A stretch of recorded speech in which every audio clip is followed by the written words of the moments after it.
الحمد لله رب العالمين والصلاة والسلام على خاتم النبيين والمرسلين سيدنا محمد وعلى آله وصحبه أجمعين. We greet you all from Masjid al-Ummah in Halifax, and today we have the 10th segment of the topic or subtopic, to be more accurate, that is هدي الإسلام في العلاقات الزوجية, the Islamic guidance in marital relation. In that sub-area, actually, this is the 10th program. I'd like to clarify from the beginning that this halaqah today will be relatively shorter than usual, since Maghrib time in Halifax, Canada, today is around 7:15. I think that's about the time of Adhan. So we'll try to finish by that time, possibly 5 minutes if we were just to finish that segment today, inshallah. In the future, beginning with the next Friday, I'm not quite sure whether there would be a halaqah ready or not. Personally, next Friday, will be the day between my arrival the day before from UK and travel on Friday after Jum'ah to Windsor, Canada.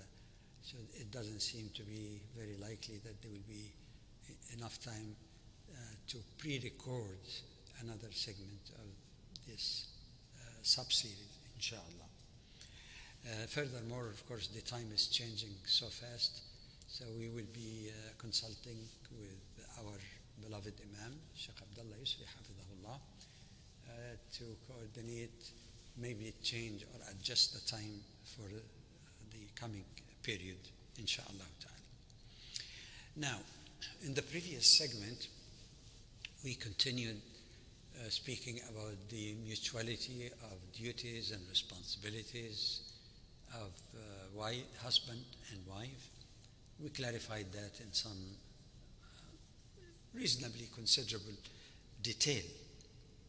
But then something attracted my attention from what I consider to be the best, well-researched, well-referenced encyclopedia, you might say, encyclopedic work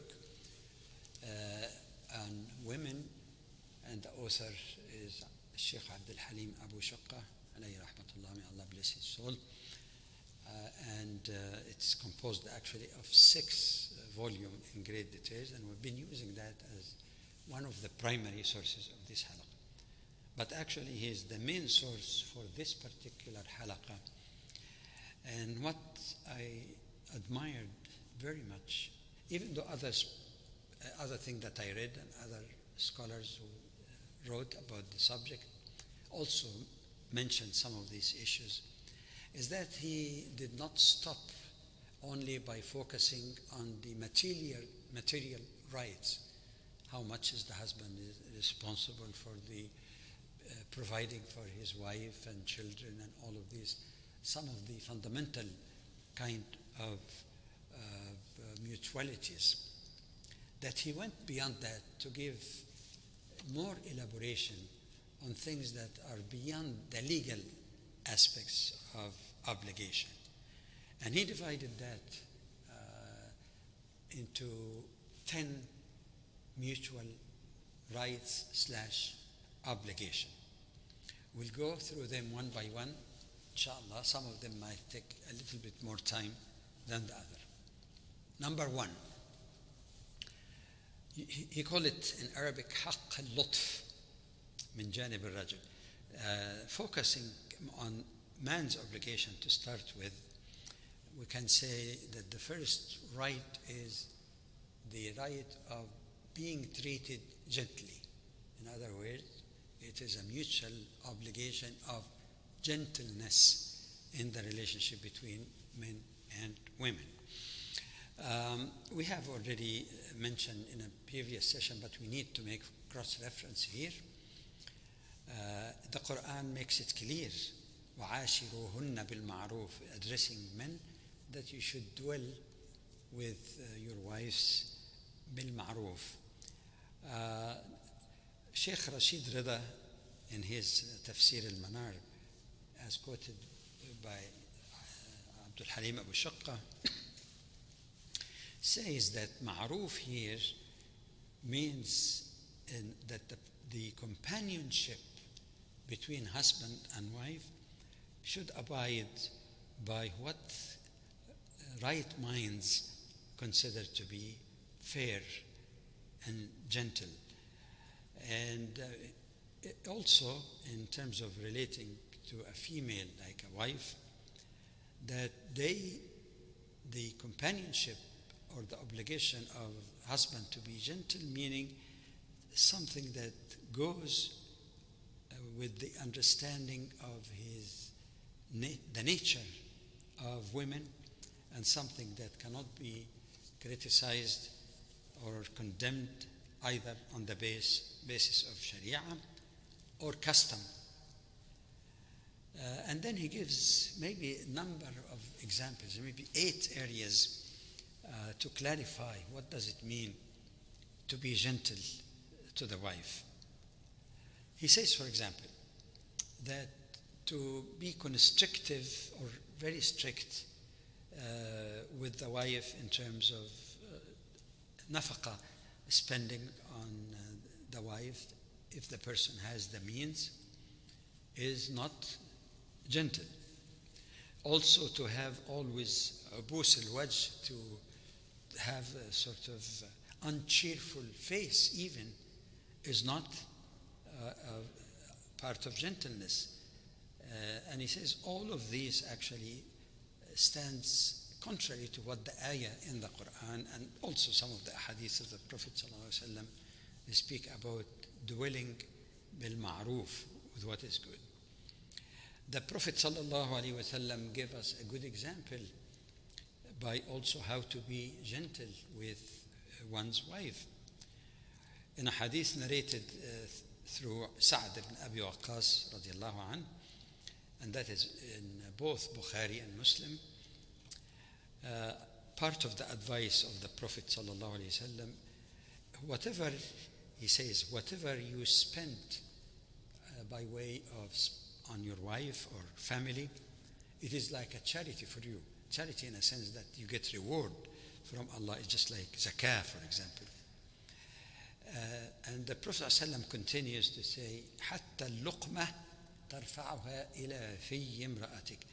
Even when you take a morsel, let's say bread or any other food, and you raise it and put it in your wife's mouth. Subhanallah.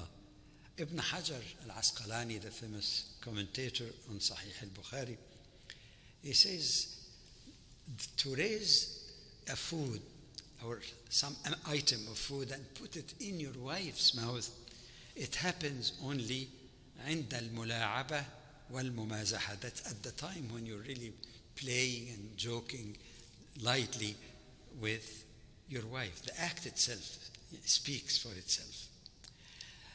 Another example narrated through Ibn Abbas radiallahu anhuma, that a person came to the Prophet sallallahu alaihi wasallam and he said, I would like to go and volunteer in such and such army or whatever other campaign, but my wife wants to go for Hajj, that is pilgrimage. The Prophet sallallahu alaihi wasallam advised this man, اخرج معها, go out with her, meaning go with your wife to Hajj, in spite of the great reward, of course, for defending the community and the faith in the battlefield if needed. Even then, he considered going to help his wife fulfill her 5th pillar of Islam, Hajj, is something just equivalent to that. And that hadith again is in Bukhari and Muslim. Subhanallah. And some of you might remember in one of the previous sessions, I forgot which, that we gave example how some women also were asking the Prophet sallallahu alaihi wasallam if he would allow them to go with him in the battle, and his answer was in 2 very concise, eloquent words: جهادكن حج. Your jihad. Jihad is something that people have never understood it properly. Your meaning strive for the sake of Allah is to do Hajj. And he considered that just as good as people defending the community. Another example narrated by Ibn Umar radiallahu anhuma, to explaining why a great figure and a great companion, Uthman ibn Affan, who became actually the third Khalifa or successor after the Prophet sallallahu alaihi wasallam, was not present in the campaign of Badr, one of the major campaigns that really changed the history not only of Muslims, maybe you might say the history of the world. It was a very important campaign. He was not present, and some people who do not really put things in their proper context might wonder, how could such a Sahabi, not be in the battlefield? And the reason was very simple, that his wife was sick, and the Prophet ﷺ allowed him to stay, to look after his wife. Presumably that not enough help was available to her during her sickness if Uthman left her. And it said even that the Prophet ﷺ, as narrated in Bukhari, told him that you will still, Ya Uthman, you will still get the reward of those who go to the battle, just taking care of your wife. And this is not unique. In fact, there have been a case when a man asked the Prophet ﷺ if he could go to the battlefield. He asked him, do you have parents? He said, yeah, they're weak and old. He said, your jihad is to look after them. So this is something that's very noble on the part of the Prophet sallallahu alaihi wasallam. Another example or aspect of gentleness, following the path of the Prophet sallallahu alaihi wasallam, that if the man is traveling, not necessarily each travel whenever possible, that if he can take his wife along in a trip, let him do that. I can speak on a personal level that I have, alhamdulillah, tried my best to take my wife along with me in several parts of the world, Japan, in UK, in Turkey, United States, and other places, several times. But let me tell you that now she's staying, I would welcome her company in any travel, but now she said, I can't keep up with you in your travels. And of course there were times when our children were small.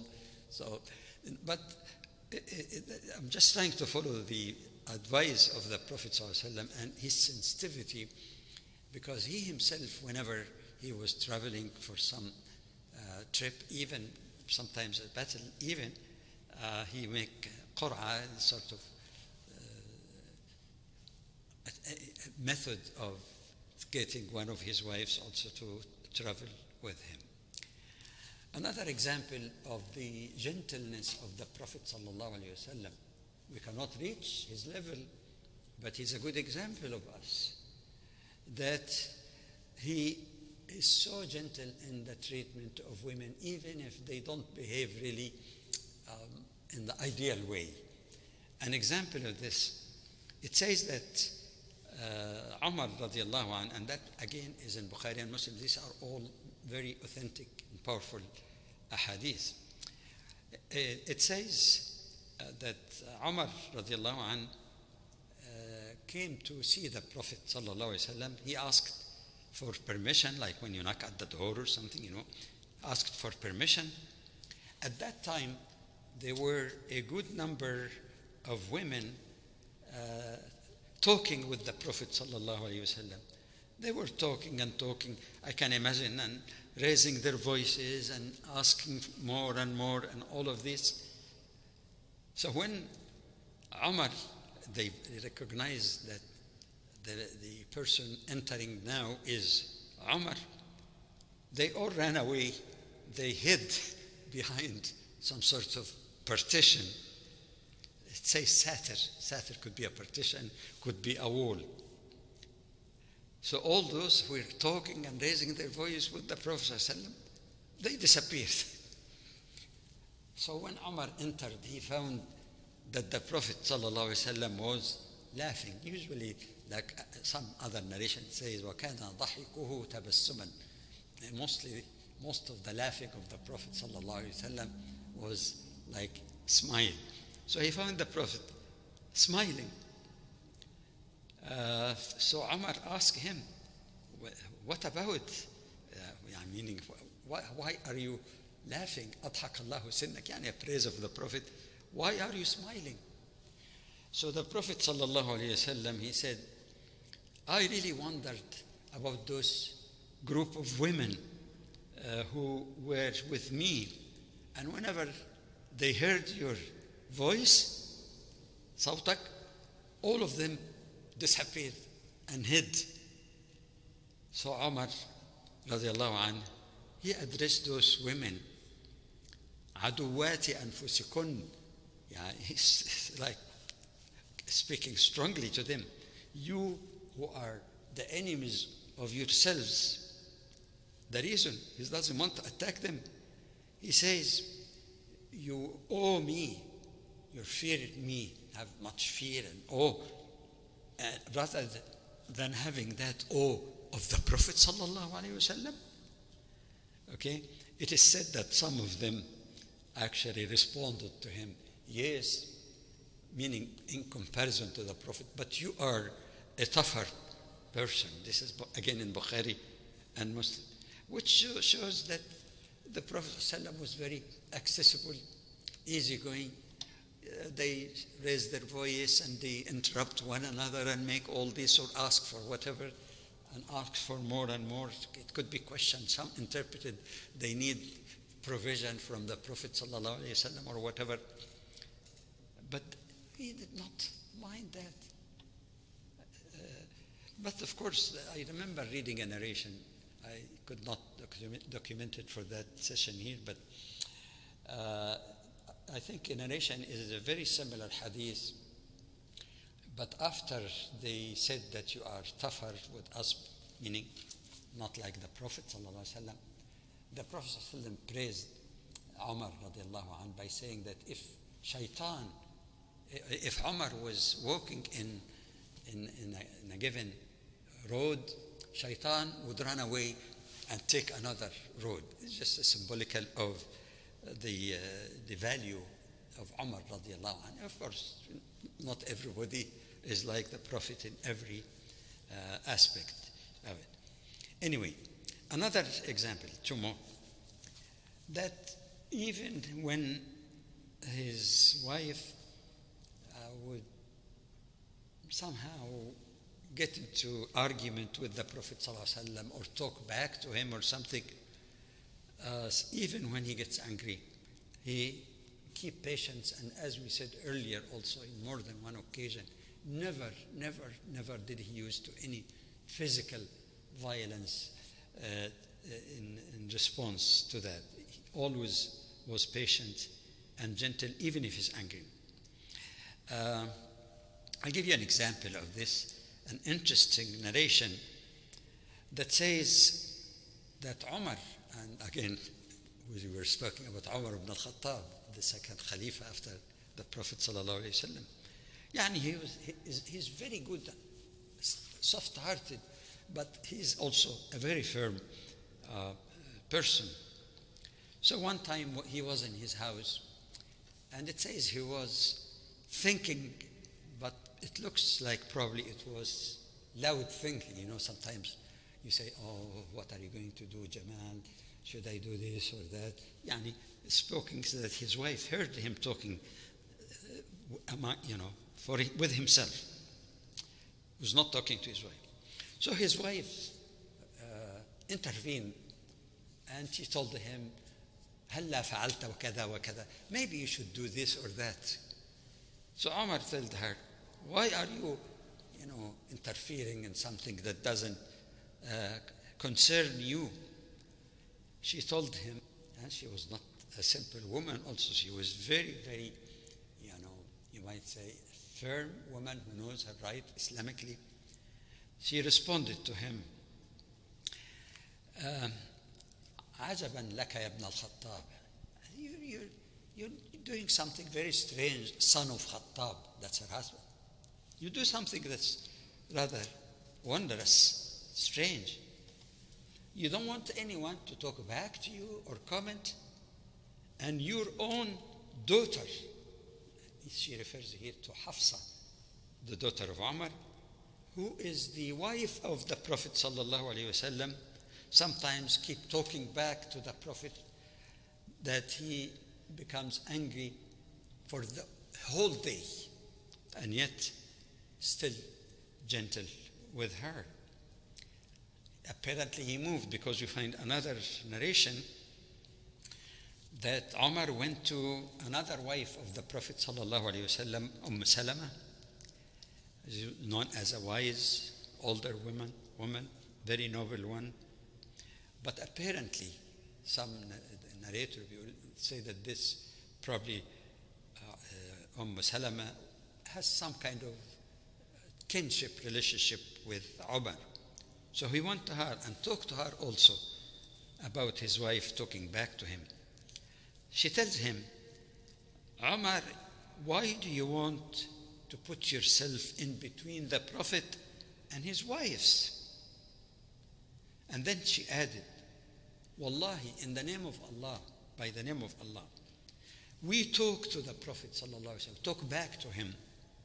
So, if he, and she described his normal response, if he tolerate that, then it's good for him. And if he wants to tell us, don't do it, we will all will obey him more than obeying you or anyone else, meaning for that manner. So again, confirming how tolerant and gentle was the Prophet. Even his wives talk back to him. And that's in a society that used to, especially Meccan society, as we described earlier in another session or two, that used to be dominated by men, contrary to some of the women in Medina. Type. We must say, before we leave that first elaborate point, that it is reciprocal. So everything that we said applies in a way also to women. But subhanAllah, we find a lot more texts in the Quran and Hadith about man being gentle with women. And maybe that is because while this gentleness should be mutual, it is men apparently, Wallahu alam, this is one understanding. With all due respect to men, I'm one of them, the ones that need to be reminded more so to be gentle with their wives. There was just one quick story to show that it is reciprocal. Anas radiallahu anh says that Abu Talha, who was a husband of a noble woman known as Sulaym, her husband was away, and their son died. She told everybody, don't tell his father, Abu Talha. I should be the first one to tell him. So when he came, she hid the corpse of her son in a different place. He was dead already. So she prepared a nice dinner for him. She adorned herself. And of course, they had private relationship. She was adoring herself more than others. And after he was fully, fed and relaxed, she went gently to him and it says, Abu Talha, suppose some people left a deposited like some valuables with some other people, a family, for example, another family. And then they wanted to go back to that family. I say, can you return back the things that I put it as amana, with you, a deposit or something? Could those people who have that deposit hesitate from returning what belongs to that other family? He said, no. She said, then seek reward and sabr from Allah for your son. Of course, the word here did not say he died, but it's ihtasib ibnak, meaning he's died. Pray to Allah to give you sabr. This is narrated in Sahih Muslim, and it has a similar version also in Bukhari. So a great deal of gentleness, and the heart of the mother, that she didn't want just to face her husband coming hungry to his home before he relaxes and get ready, and then entered into this dialogue, a very logical dialogue, that Allah subhanahu wa ta'ala is the one who gave us that son.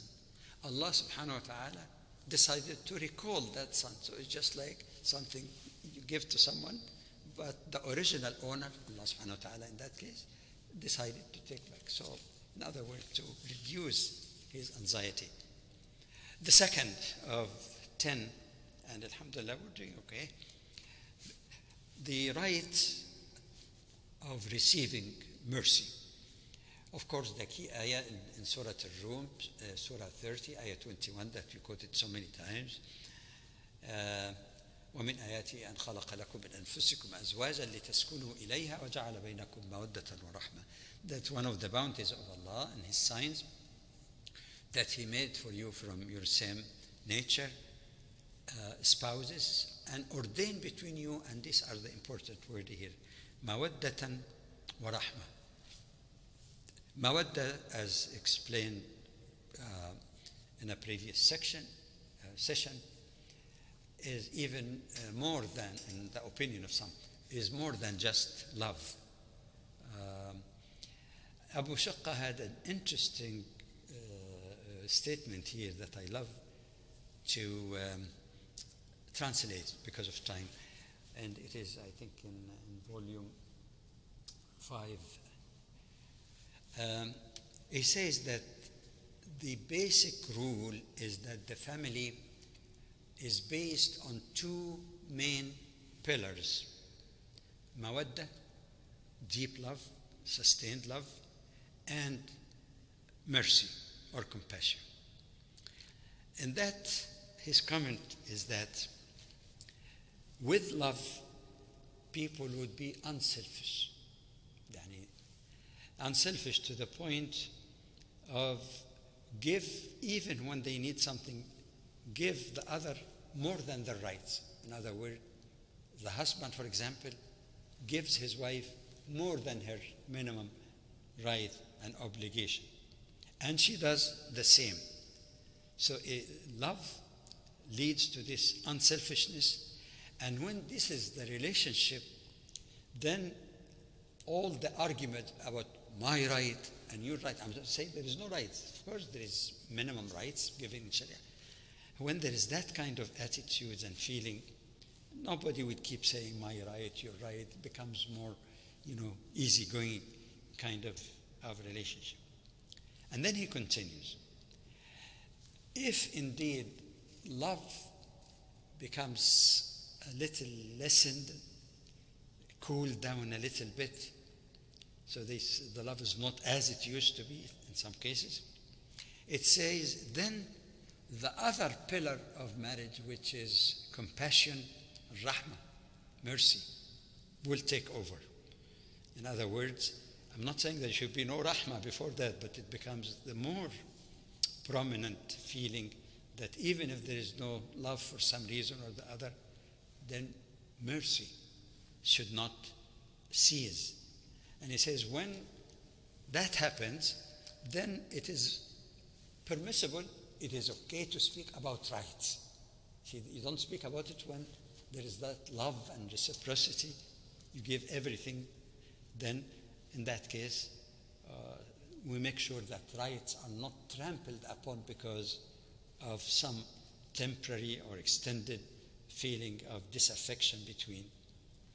And then he says that one aspect of rahmah or compassion to the sharik al-umri, the partner in life, meaning husband or wife, is to appreciate what the person, man or woman, did in caring for the family, both of them, in caring for the family, and to forgive and overlook the areas of weakness in the other side, to be forgiving for some of their mistakes. We all do mistakes, and that should be mutual, in fact.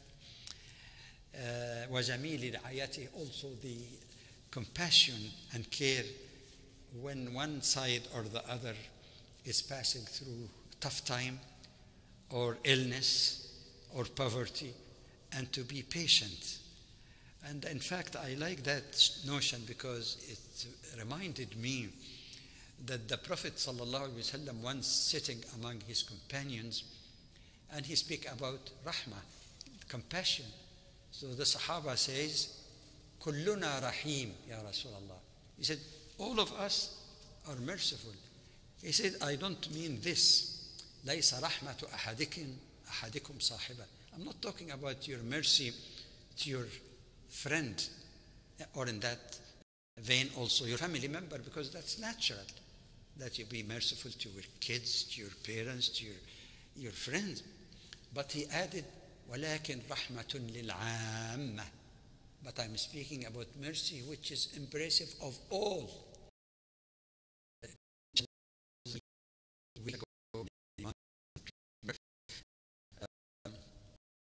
When we were talking about the ayah in the Quran in Surah Al-Anbiya, the ayah 107, I think it's the last ayah in Surah Al-Anbiya, the 21st surah in the Quran, summing up the mission of the Prophet.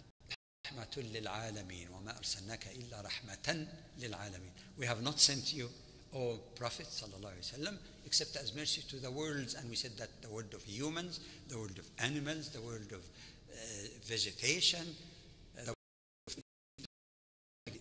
Give some more detailed explanation of this. It's a very interesting notion. Alameen, not alam, world in plural. So it reminded me of this, and what Sheikh Abu Shaqqa is saying, al-rahma al-shamila, that is not only to people but it includes beyond the family as well. The third mutual right is the right of having children, which is not only something which is innate, Allah created in us, the attraction between men and women, the process of procreation, otherwise the humanity will disappear from the earth. So this is something natural, except of course when there are special circumstances that one side or the other or both wish to try to delay having children. I say try because if Allah decides, it will happen anyway. But to try, for example, in the case of a husband or wife for that matter, it might be difficult to have children and still continue with the study, especially difficult studies like in engineering, in medicine. Some is very demanding in terms of hours and so on. Or also for wives, besides the professional career, in some cases, it could be resting, to get a chance to rest a little bit between raising child. Of course, the pregnancy that extends to 9 months, and then the suckling of the baby, which could extend to 2 years. If the process of procreation and getting pregnant is, mashallah, going very productively, it becomes very demanding on the mother, both physically and psychologically. So this is also legitimate. And the Quran actually speaks favorably, as we quoted in a previous session, that one of the reasons one should adore the mother and respect her is that she bore him in difficulty, gave birth in difficulty and suffering. So this is part of... so if there are such circumstances. Now, a lot of people keep asking, at least in my experience, people ask, is birth control permissible? I said first, I object to the term control. The only one who controls everything in the universe, including whether a woman will be barren and doesn't have children, or having males or females, or both, the control is in the hands of Allah subhanahu wa ta'ala. I know what they mean by that, but it's trying to regulate, and again trying, because you try to regulate and use all kinds of birth control methods, but if Allah wanted, it happens, and we know that from our experience of people who used all kinds of precaution but still get pregnant. On that issue, I must say that some people argued, but this is a very minority opinion, and it is a weaker one. I'll explain why. That they say, no, one should not really use any birth control method at all. But in fact, the evidence they give does not really show that. For example, they refer to hadith in Muslim, basically that Abu Sa'id al-Khudri narrated that, radiallahu anhu. He said that azl, this was a method the Arabs used for natural type of birth control when they didn't have all the chemical and mechanical means available today. I don't have in a public presentation like this with various age categories to go specifically into explaining it. But in any case, it was a primitive way of avoiding one's wife, for example, to get pregnant. And they say that the Prophet ﷺ, why would one of you do that? Because there is no soul that Allah created except that Allah created it. So that's narrated in Muslim. The word here does not say it is haram. Alima, and the question may not be a question here that it is haram. It doesn't mean hurma or prohibition. Because it simply says, or the point made by the Prophet ﷺ, that you do whatever you do, but you must realize that Allah created a soul even from the beginning of creation. Allah is the one who created it. It's not you're trying to prevent pregnancy or not. So the two responses to that and why that opinion, لا تفيد الحرمة. One, when there is something that is haram and forbidden, the Prophet ﷺ did not use language like this. He said this is haram, and that's why the Quran, حرمت عليكم الميتة والدم, حرمت, or this is haram, you know. So there is no explicit prohibition.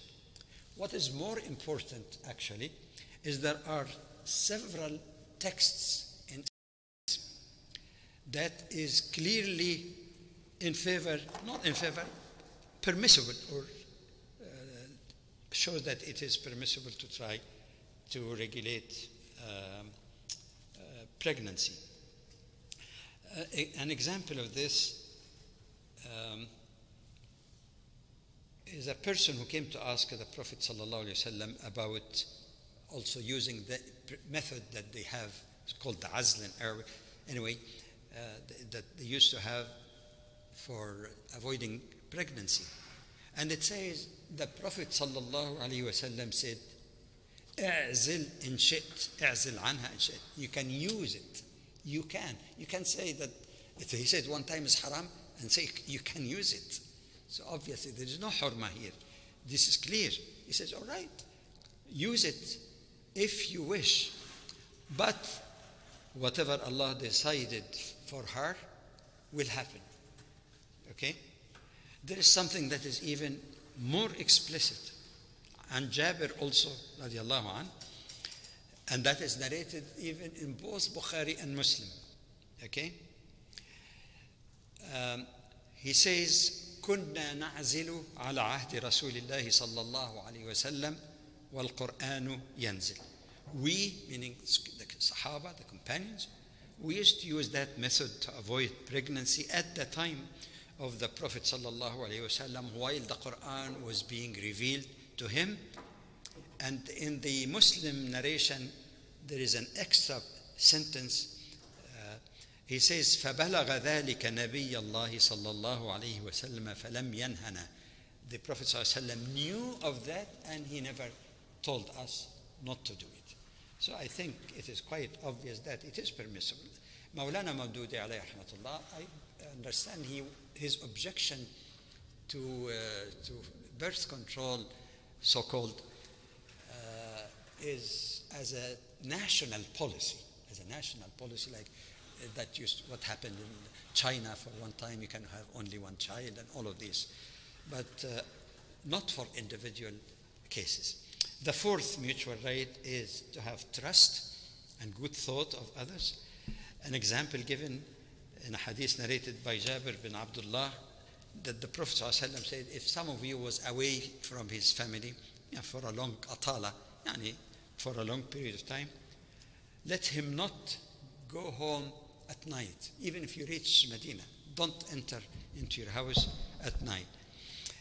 And in Sahih Muslim, the Prophet also gave reasons that it may sound like you try to see or spy on them to see if they're caught doing something wrong, or look for any mistakes. And also some added that maybe part of it, and that also was mentioned in other hadith, that a woman may not be ready to receive her husband yet.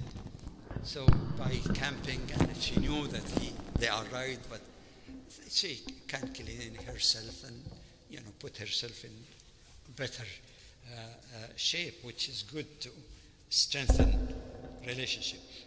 Also, the trust means that one would not be excessive in jealousy.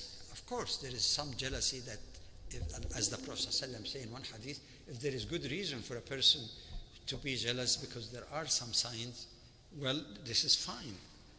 But to go in excessive jealousy, it is not recommended.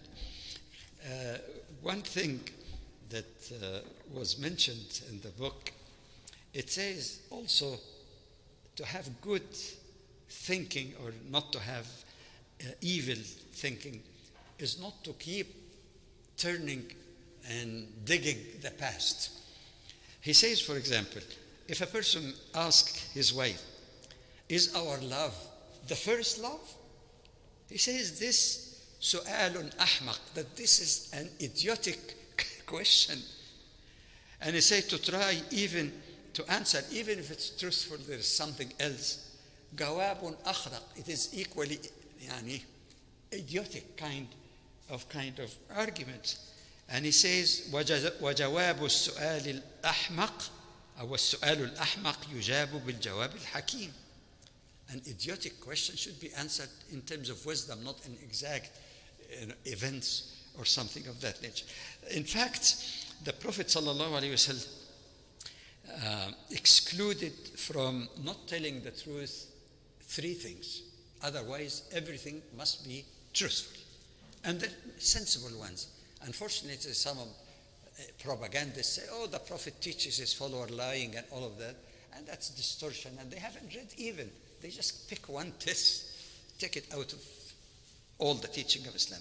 For example, when this is ليس الكذاب الذي يصلح بين الناس ويقول خيرا. If 2 people are in conflict with one another, and for example, he asks you, what does fulan so and so say about me? He might have said bad things. Say, no, he says you're a good person.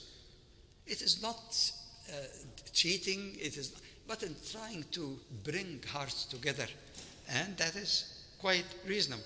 In case of warfare, I think it would be idiotic for anyone to say that somebody asks you, when are you going to attack? How many pieces of equipment or tanks you have? الحرب خدعة. Anyone strategically in past or in the presence, to even mislead the enemy so that they don't attack and kill you. This is quite legitimate. That's the second one. The other one, which sometimes they quote that one lie to his wife. He says, وَحَدِيثُ الرَّجُلِ امْرَأَتَهُ وَحَدِيثُ الْمَرْأَةِ زَوْجَهَا. That if a husband and wife, she asks me, honey, do you love me? He may hate her guts. Astaghfirullah. No. Anyway, I say, yes, honey, I don't. What? Do you hate me? No, I don't hate you. A matter of that, some kind of soothing the hearts of people, but not a matter. Actually, it says one person, and shows the understanding of Sahaba in the early days, not the propagandist material. A man came to Umar radiallahu anhu. He said, I had a daughter who committed adultery and got pregnant, and she was about to commit suicide, but they, saved her. But after that, she really repented and became a very pious woman. And someone came to seek her hand. Should I not tell him? Umar said, I don't remember the exact word, Wallahi law qulta la awja'tuka darban. By Allah, if you tell him, I'll just beat you up. Meaning, satr, Allah subhanahu wa ta'ala. She fell, major sin, she repented. What is the benefit? She became a pious woman already. I think this is very useful for us. The fifth one, and inshallah maybe we're about to finish, is to share the thinking, the functions of the partner, like the position of Khadija radiallahu anha. When the Prophet came after receiving the first revelation, she talked to him nicely. She shared, she said, I don't understand what you're talking about. This is what we could cover out of the 10. And inshallah, because Azan is just about to begin, nastawdi'akum Allah. And again, next week, inshallah, may or may not be available. And some adjustment in the future will be made also of the time, the change time. Jazakumullahu khairan. سبحانك اللهم وبحمدك نشهد أن لا إله إلا أنت نستغفرك ونتوب إليك. السلام عليكم ورحمة الله وبركاته. الله